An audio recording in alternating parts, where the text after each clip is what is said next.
For 4 years, he dazzled and delighted us, guiding the Mountaineers to heights never before achieved. Now Pat White flips the page to a new chapter and a new challenge, as the pursuit of a dream finds him in Miami, daring to tread where iconic quarterbacks like Marino once shattered records and Greasy achieved perfection. We look ahead at the pro career of West Virginia's favorite son, Patrick White.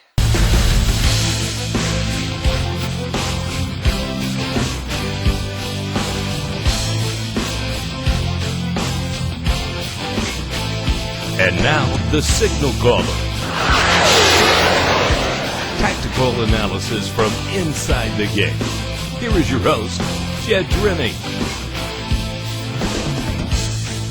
The Miami Dolphins select Pat White, quarterback, West Virginia. I love this pick. He's got that it factor. Pat White's got a bigger arm than people want to give him credit for. Last April's NFL Draft, and that was Mike Mayock of NFL Network's Total Access, expressing a sentiment shared by many of his NFL colleagues that former West Virginia stalwart quarterback Pat White has far more to offer as an NFL prospect than merely the athleticism and speed that carried him to over 4,400 career rushing yards to establish the all-time rushing benchmark among NCAA quarterbacks. The kid can throw it too. And perhaps at no time was that more apparent than during last December's Meineke Car Care Bowl in Charlotte, in which Pat connected on 26 of 32 attempts en route to his first career 300-yard passing effort, 332 in all, in helping guide the Mountaineers to a 31-30 come-from-behind win over the North Carolina Tar Heels. Along the way, Patrick White establishing yet another in the long line of firsts in his career, becoming the first major college quarterback in history to win 4 bowl games. No one has ever questioned Pat White's sheer raw talent or well-rounded athletic ability. In point of fact, despite his own admission that he had not played baseball in over 5 years since high school, in June the New York Yankees still decided to spend a 48th round pick in the amateur draft on him, becoming the second major league team in 5 years to try and retain his services, as it's been well documented that coming out of Daphne High School, the Anaheim Angels spent a 4th round pick on Pat as an outfield prospect. Well, it's apparent that Pat has the ability to not only play at the professional level, but in some capacity to perhaps even flourish and become an impact player. The debate has always been, does Pat White have the size and or skill set that some believe is necessary to become an every down NFL quarterback? In short, the question is, what in fact will Pat White's role in Miami be? Will it be confined to nothing more than taking a handful to a dozen snaps a game in the Wildcat package to add some flexibility to it or another wrinkle to it? After all, last year the Dolphins in 91 snaps in the Wildcat only threw the football 6 times.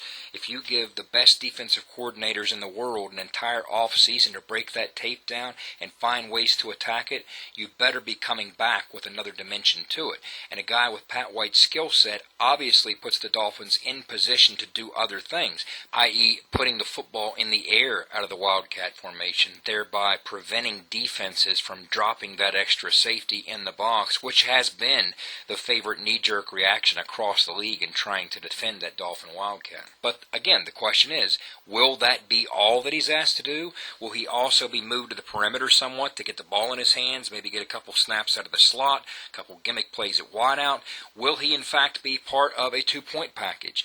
Or will he ultimately be groomed down the road to become the Dolphins' quarterback of the future, or perhaps all of the above? Those are the questions surrounding Pat White's future with the Miami Dolphins. Well, the word in Miami seems to be that second-year quarterback Chad Henne, now with a year in the system under his belt, has somewhat of an edge on Pat heading into camp, at least in terms of the number 2 quarterback spot behind Chad Pennington.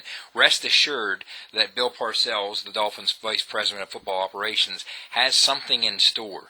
There's a reason you take a kid with the 44th overall selection in the NFL draft.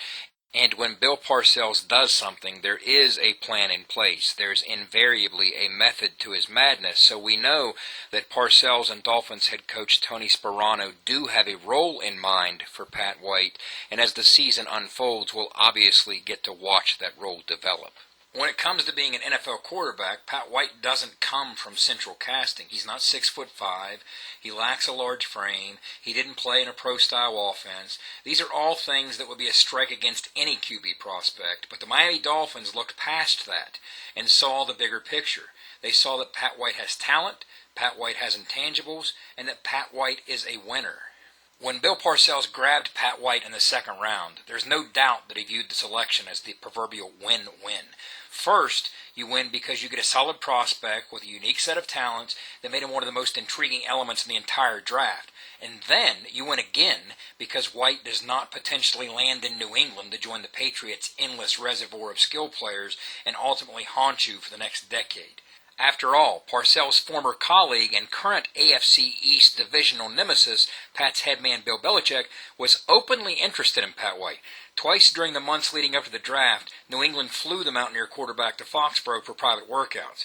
Couple that with the fact that Belichick owned no fewer than 4 picks in the second round, and it's easy to imagine Parcells being as relieved as he was excited about landing White with the 44th overall pick, just 3 picks after the Pats drafted UConn cornerback Darius Butler. All things considered, maybe it shouldn't come as much of a surprise at all that the Dolphins took a quarterback in the second round. Miami's quarterback situation has been largely unsettled since Dan Marino's retirement almost a decade ago, and despite their best efforts toward doing so, the Dolphins haven't been able to come up with a long-term answer. As Mike Florio of ProFootballTalk.com has pointed out, the selection of Pat White represents the latest evidence of a trend in Miami over the last several years that has seen the Dolphins using second-round picks either through trade or on draft day to try and solve their quarterback riddle. This strange pattern began 5 years ago when the Dolphins sent a second-round pick to Philadelphia in exchange for quarterback A.J. Feely.